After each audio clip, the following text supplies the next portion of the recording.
Hello again. This video is sponsored by Warhammer 40k Rogue Trader, so unsurprisingly, that's what we'll be playing today. It's a CRPG that, to be honest, I've wanted to play for a while. 40k and the Horus Heresy have been occupying at least 10% of my brain's storage for about 18 years now, so why not give over a little more? The first DLC, Void Shadows, just released, featuring around 15 hours of new content and a new Death Cult Assassin companion. I'll show you a bit of it later in the video. First, let's familiarise ourselves with the base game. But if you're already interested, then use my link below to check it out. Cheers. I decided I wanted to play a build focused entirely on single high damage hits, so I made a definitely not heretical guy with an iron nose and chose the Sanctic Psyker origin, which lets you gain crit chance from resolve, and the Operator archetype, which leads to Bounty Hunter later, both of which let you pump your crit chance and damage pretty easily. What's this killing machine's name? Well, it's Wilbur, of course. Wilbur the Iron Nose. I've never played the game before, so I might have just made an absolutely awful character, but it took me 25 minutes, so surely it will be good, right? Well, we'll find out soon enough. The game begins, as they often do, with a tutorial, which I'll summarise for you. We're on board the Rogue Trader's vessel because we're her distant heir. Something's not going right on board, as indicated by this tutorial fight, involving some malfunctioning servitors. At this point I've got a crappy little pistol and not much else, so Wilbur just does his best whilst his guide, Conrad, does most of the work. Death to the heretics! We're introduced to the rogue trader Theodora von Valentius, and another of her heirs, Edelthrad, who's also a psyker. She asks us some basic rogue trader interview questions like how best to exploit a troublesome planet for its resources, you know, everyday Imperium of man type stuff. And as I mentioned, she tells us we're technically her heir. But there are others further up the line of succession, so for now we're just her kind of petty aide until she finds something for us to do. Long story short, we're headed to the Rykad system for important rogue trader reasons, but something's going down on the ship, so that's going to have to wait. Because suddenly, there are heretics all over the place. This fight is the game's opportunity to show us what a powerful character looks like. Whilst we're pea-shooting away with that crappy pistol, Mort here has a melter that wipes out 3 dudes at once. We're sent after Mort, the melter man, as he clears a path through the heretics, and when we get there, that Conrad guy is back. No one on the ship seems to like him very much, but after a short conversation, we're sent with him to find Edelthrad. So okay, off we go. Oh wait, never mind, he's betraying us. Classic Conrad. He zaps us to sleep and takes us to the special chamber where the Rogue Trader's Imperial warrant is stored, because our blood is von Valentius enough to get through the biolocks in it. However, like any good high-end security system, it's got a built-in system to detect somebody being forced against their will to open it. Unlike most of them though, this one features heavy bolters, which murder Conrad and his cultist mates before letting us into the warrant chamber. To be honest, I don't know how they were planning to steal it anyway. It's bloody massive. Anyway, we verified the safety of the warrant, so now we'll seal the chamber behind us and meet Seneschal Abelard. What? And after explaining Conrad's ploy, he gives us our archetype's starter gear. Now is not a good time to be walking around the decks without means of self-defense. Which include a sniper rifle and an armoured onesie. Then we'll head off to make sure that good old Theodora is safe.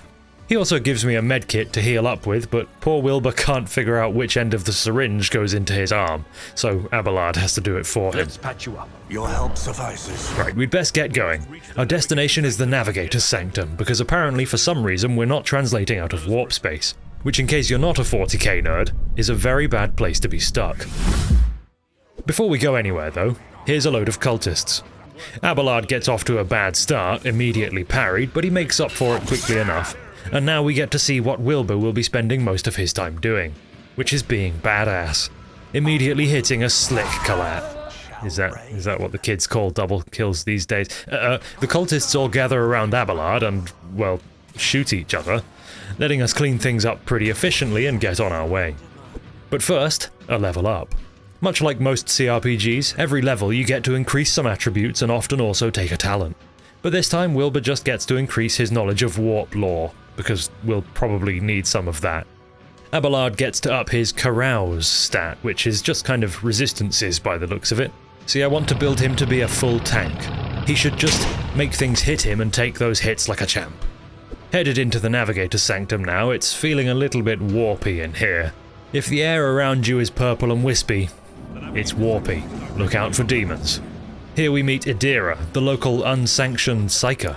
She's a diviner, which means she sees the future and all that.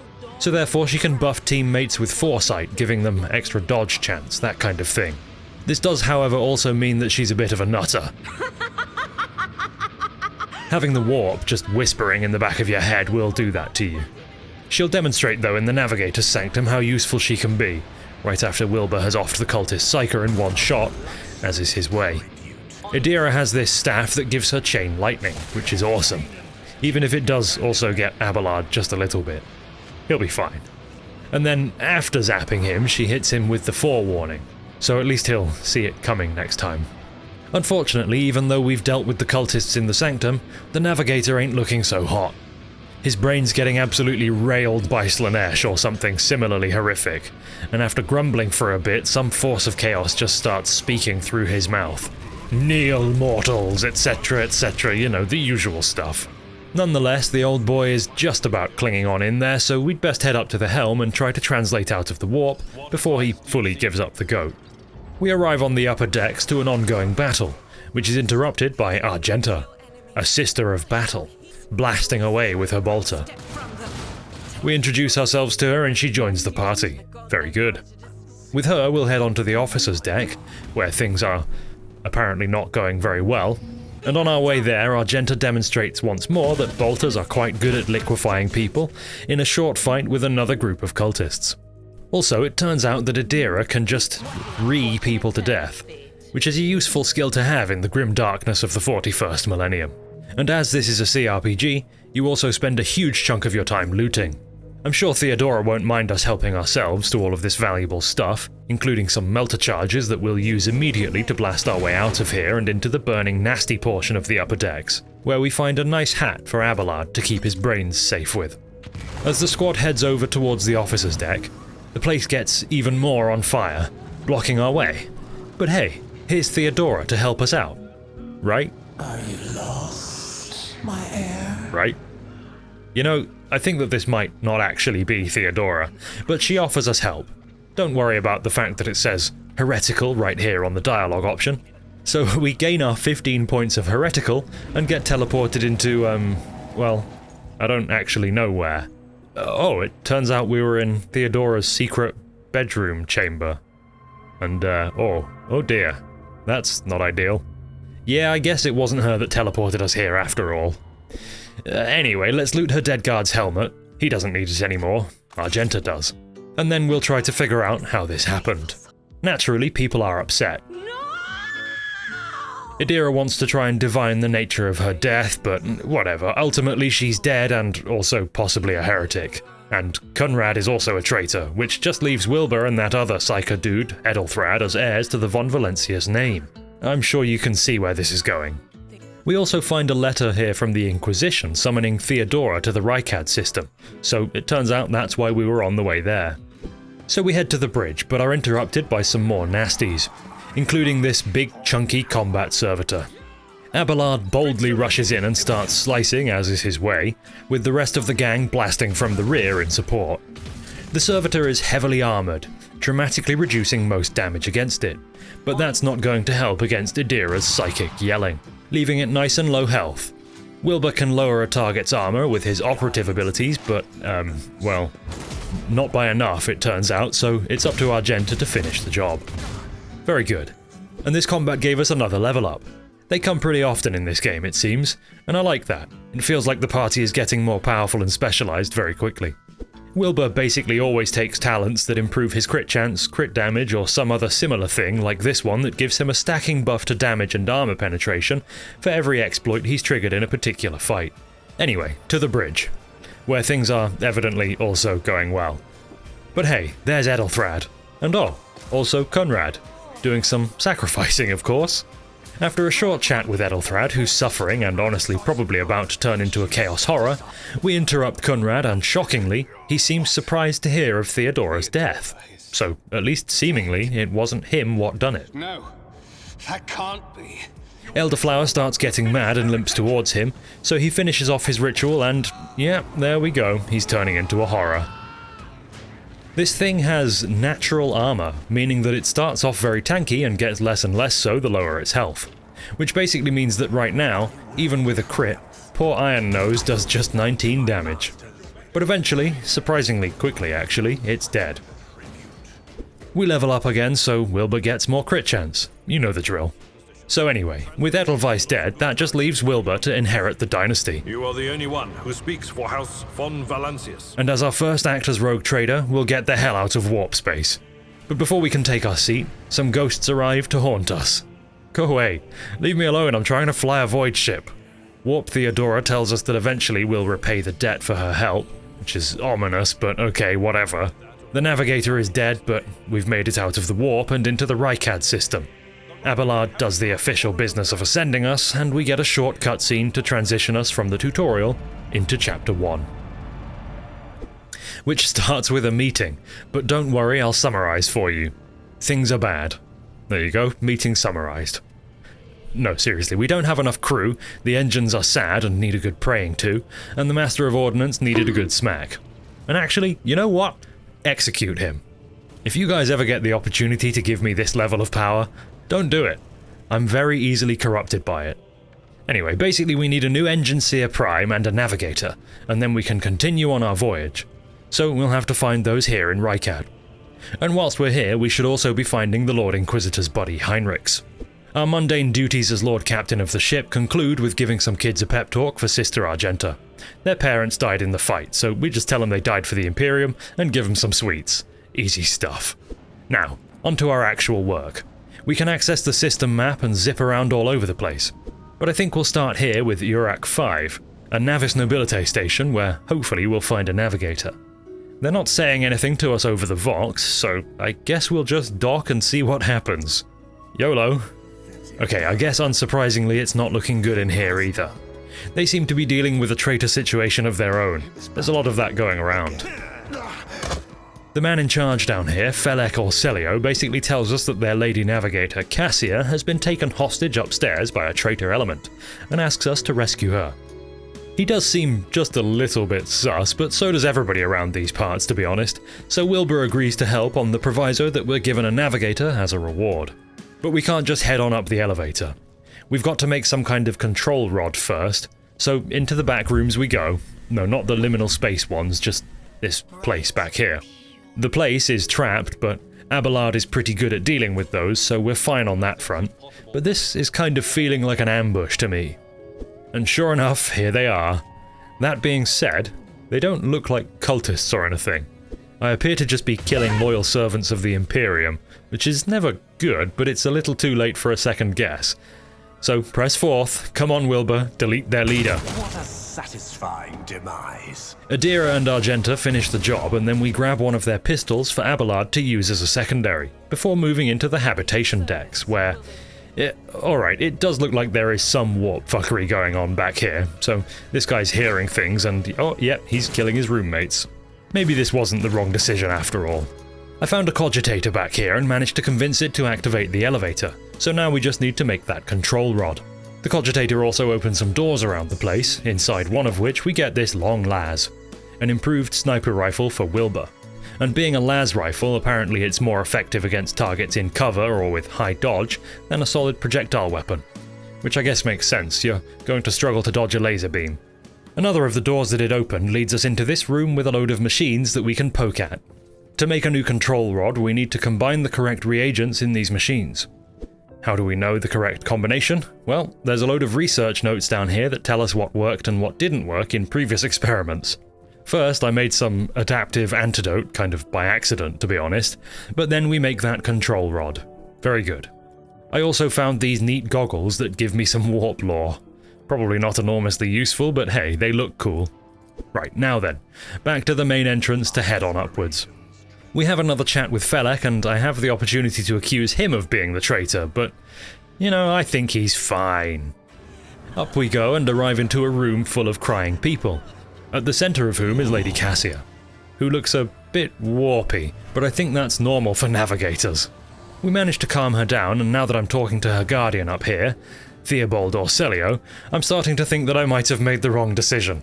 He seems a lot more cool-headed than Felek, and he explains to us that Cassia is essentially a sort of empath. People nearby feel her feelings. He's pretty sure he's going to die soon, and asks us to take her with us to keep her safe. So I tell him that actually, I already agreed to take her back to Felek, which immediately initiates combat. Oops. Well, on the bright side, this shouldn't be too hard. Argenta starts blasting away, Wilbur does his thing. Yeah, no surprise, this fight's not too hard. I didn't intend for this to devolve into a bloodbath, but, okay, come on Cassia, let's go downstairs, where she pretty much immediately confirms that Felek is the bad guy. Okay, yeah, we definitely played this one wrong, but you know what they say? 2 wrongs definitely make a right. Let's kill him too. I actually didn't have to do it myself. Cassia did. And with her helping out by just staring people to death, this fight shouldn't be too hard either. At this point of the game, Wilbur pretty much just deletes 1 enemy per game, usually the strongest one he can find, and then everybody else cleans up the rabble. So, okay, anyway, my bad. That didn't go cleanly, but we did get a Navigator. Cassia has, for some reason, agreed to join us. She's an officer archetype, which is a new one for the squad, so she'll be focusing on buffing others and also granting them extra turns. I'll show you what that means later, it's really quite strong. Back on the void ship, she makes everybody feel weird, which I assume will be a relatively common occurrence, but there's a ritual to be done in order to link her with the ship or something like that. I don't know exactly how this stuff works. It's warp stuff. But first she wants to chat with us alone. She asks us for a load of paints in the Navigator's sanctum. That's how she does her magic, you see. She does specify that she doesn't need any red paint though, because she just uses her assistant Uve's blood for that. Are we sure she's not a heretic? You know what? Okay, who am I to argue? She begins the ritual, and over the vox we basically hear her entire crew of servants drop dead. Again, whatever, I think this is kind of just how it goes in the Navis Nobilite. I'm gonna stop questioning it. Now we're asked the question what to do about the station that we're leaving behind. There's no one left alive there, and it's still stable, for now at least, meaning that we have the opportunity to loot the station for everything it's worth, increasing our profit factor. An important stat for a rogue trader that you make use of to buy things from traders. This option is an example of how the order in which you visit locations affects your game. Had we gone elsewhere first, we wouldn't have had this opportunity, but as a result, other places will probably have suffered. We'll see. Right, we'll head elsewhere to cause trouble now. But first, we've got to go and speak to Cassia because she's been causing something of a disturbance. And in this conversation, the game confirms that yes, all CRPGs are horny. Even the ones set in the grim darkness of the 41st millennium. Because you can immediately try and get sweet with her. Please forgive me. I cannot even understand myself right now. Wilbur, resist. Come on, you've got work to do. From passing some checks in that conversation, we leveled up again and we'll grab a neat talent that improves our shooting on turns where we don't move, which is almost every turn for Wilbur. And now to decide where to go. We need to replenish the ship's crew and find a new engine seer, both of which can allegedly be found on Rykad Minoris. So let's go there. But on the way over there, DLC content happens. We receive word that members of a sacred cult on board the ship have requested an audience. Okay, I didn't know we had a cult on board, but alright. It seems as though they worship the gods of dangerous acrobatic routines, flipping around with swords and all that. And here we meet Kibella. Spoiler alert, she's the DLC's new companion character. And in a moment we'll kindly demonstrate the new archetype of Blade Dancer for us. But first she wants to bleed herself and her friends, and then present us a sword. Gee, thanks.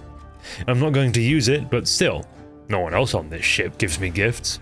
You might see back there that they brought some friends with them. Captives, actually, not friends, and they want to kill them for sport in front of me. Okay. The captives are given weapons and we take control of Kibella to murder them, covering them in blood and playing with some really incredibly powerful seeming abilities to kill all 5 of them in a single turn. Yeah, that'll do nicely. You can join the team, Kibella. After the blood sport, Wilbur is invited to make a kind of pilgrimage down to the Temple of the Bloodspinners, deep in the bowels of the void ship. It seems like a fun distraction, so okay, let's go searching for a cult to join. Down in the freight handling area, we find a fairly obvious clue. A symbol painted on the floor in blood. Fairly obviously, our task is now to follow a literal trail of blood deeper into the ship. And also obviously, the deeper you go, the more squalid things get. Pretty quickly we come across some enforcers burning out the homes of some presumably diseased plebs, one of whom is just about still alive next to another blood symbol. I think the symbology is already fairly obvious here, but he helps us along to that conclusion by singing a song with some fairly obvious meaning. The meaning is put him out of his misery, so we do that. Probably didn't need to do it with the sniper, but that's how Wilbur rolls. The next part of the puzzle involves a man jumping into a moving train. But don't worry, YouTube, he survived. Nothing to see here, demonetization robots. So moving swiftly on, even deeper into the very nasty areas, and you can tell how nasty it is because the color palette has gotten substantially more green. Down in these levels of the ship, people apparently stab one another back and forth for fun and subsist on nutrient paste. We meet a very diseased woman named Zdena the Outcast, who says, well, I don't know, she's a bit of a mess to be honest, but the long and short of it seems to be that we have to sacrifice ourselves by jumping into this fan here. So, okay, in for a penny, in for a pound, I can do that. After a quick prayer to the dark gods, in we go. Unsurprisingly, we do not in fact die, and end up down in the Temple of the Bloodspun Web, where the residents apparently sleep in sarcophagi. All of this appears very heretical, what with the literal waterfalls of blood and everything, but hey, here's the Vizier, and our squad, who apparently just got escorted down here the easy way. The Vizier basically asks us some questions to figure out whether or not we actually learned anything on the way down here, and the answers are pretty obvious, you just say deranged stuff. I mean, we're talking to a guy who sewed his own eyelids shut, for God's sake. When we're done, we're given a shower in yet another literal waterfall of blood. Again, this is pretty textbook chaos stuff here, and we're pronounced the Blood Warden of the Cult, which comes with some fly new skeleton drip. Very good.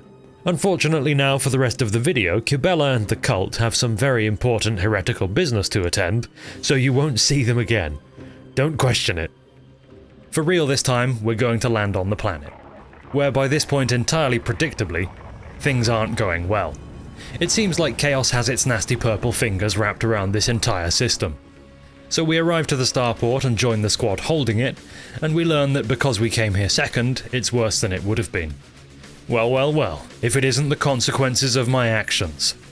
But anyway, it's not that bad, it's just a load of rebels, no biggie. The fact that they open combat by accidentally gunning down one of their own pretty much tells you how it went for them. It does help also that Cassia can typically kill 3 or 4 enemies per turn because they like to group up for her to stare at. There's a load of blind madmen just fumbling around out here, and we have to save this random dude from one of them. It turns out he's not a random dude though, he's the governor's aide, and tells us where they've holed up. Good intel, bud. Cheers, try not to die out here. After another short and sweet fight with some more rebels, we bump into this tech priest going absolutely sicko mode. He's called Pascal, and obviously I'm hoping he'll join my party. He also wants to see the governor, so sure enough, he's on board. Now we have a tech priest. Neat.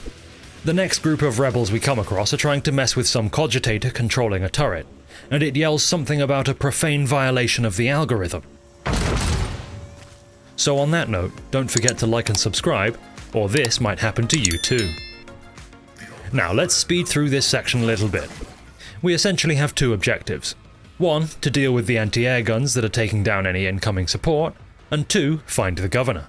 The anti-air gun is a simple enough problem. Here it is, predictably heavily guarded. I did ask them to surrender, but they said no, so we had to kill them. And this is one of the largest fights we've had so far. There's a whole lot of rebels, some of which are way out here. So the party starts to get a bit separated, with Abelard taking one whole flank to himself while the rest of the gang stay a bit more tightly packed. Wilbur does a lot of work sniping their back markers, but Abelard did the lion's share of the work in this fight. He's an absolute monster when he catches out some chaff on their own. And unsurprisingly, after such a long fight, we leveled up again. At this point the party is halfway through their initial archetypes. Exciting stuff. Now we blow up the AA battery, grab some neat sniper gloves for old Iron Nose, and move on. We have to head into the lower levels because the road is out upstairs, and find that this is where they burn people's eyes out with a strange magnifying lens. Okay, we should probably put a stop to that. The leader of the cultists in here summons some Tzeentch horrors, which is never a good sign, and also this fight involves a lot of suicide bombing, which really hurts Argenta. Luckily she carries around a medkit, so she'll be fine. And you already know what Wilbur does, don't you? Yeah, he just shows up and deletes their leader. Easy. There's still the horrors left, or rather there were, until a cultist with a flamer finished the last of them off for us. Thanks, dude. So alright, a little cleanup later, we get a look at this device. The lens seems to be made of the same material as the shard that we found on Theodora's desk, implying she was potentially quite heretical indeed. But that's none of our business. I mean, it actually is, but whatever. Downstairs there's even more chaos nastiness. This person doesn't seem quite right. Oh, yeah, sure enough. They're actually a Herald of Tzeentch, with 160 HP, the tankiest enemy we've seen by far. It mind blasts all the nearby rabble into helping it fight us, but with the whole team surrounding it and Cassia giving Wilbur extra turns to snipe it, we're bringing it down very quickly actually. When it reaches a low enough health value, it just zoops through the void to the other side of the room. But unfortunately for the Herald, Wilbur is pretty long ranged, and in fact by this point, he actually deals extra damage at extreme ranges. So in a quick series of snipings, again thanks to Cassia commanding him to do it more often, the Herald is dead and we can clean up the rabble with our Gentus Bolter. None can escape the Emperor's judgment. Okay, that's a good chunk of the game's first chapter, and I don't want this video to get too long, so we'll just quickly skip ahead to the part where a Chaos Space Marine shows up and butchers our entire squad with a heavy bolter. Yikes. I know I've been sponsored to play this game, so you can't trust anything I say, but I'll probably finish this game once I get some free time. It's good fun and I'm invested in Wilbur's story. But for now, I'll say thanks once again to the Rogue Trader folks for sponsoring this video, and to the rest of you, thanks for watching. If you enjoyed this, then give the video a like, and subscribe for more. Whatever you do though, please remain indoors. Aurora is out there, and I mean, merciful God Emperor, how am I supposed to survive that heavy bolter? Anyway, that's for me to figure out. Until next time, goodbye.